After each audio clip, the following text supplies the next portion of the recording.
وہاں صاحب ام عبداللہ کا یہ ہمیں سوال موصول ہوا ہے کہ میرا سوال یہ ہے کہ اگر ایک خاوند دوسری شادی کر لے اور پہلی بیوی کو نہ تو کوئی خرچہ دے اور نہ کوئی رابطہ رکھے، جبکہ ایک بچہ بھی ہو جس کو اس نے دیکھا بھی نہ ہو، بیوی کام کر کے اپنا گزارا خود چلاتی ہے، خاوند 5 سال کے بعد آتا ہے اور معافی مانگ کر بیوی کے ساتھ رہنا چاہتا ہے، تو کیا ان کا نکاح ابھی باقی ہے یا دوبارہ نکاح کرنا ہوگا؟ میں نے پڑھا ہے کہ نکاح 4 سال کے بعد ختم ہو جاتا ہے۔ 4 سال کے بعد نکاح خود بخود ختم نہیں ہوتا۔ اگر عورت جو ہے نا وہ سمجھتی ہے کہ میری خبر نہیں لیتا، نہ کوئی خرچہ دیتا، تو حالات سے تنگ آ جائے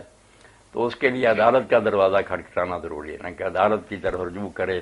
اپنا معاملہ وہاں پیش کرے، اور عدالت پوری طرح چھان بین کے بعد اشتہار دے، ہر طرح تسلی کرے، اس کو خبردار کرنے کی کوشش کرے۔ اگر بالکل ممکن نہ ہو تو پھر قاضی کو یہ اختیار ہے کہ وہ نکاح کو ختم کر دے اور اس بچی کا نکاح جو نا وہ تمسیک کر دے۔ اپنے طور پر بے شک 100 سال بیٹھی رہے نا، اس طرح نکاح نہیں ختم ہوتا، نہ وہ نیا نکاح کر سکتی۔ مولانا اسی سے خامد طلاق دے یا عدالت نکاح کو تمسیک کرے،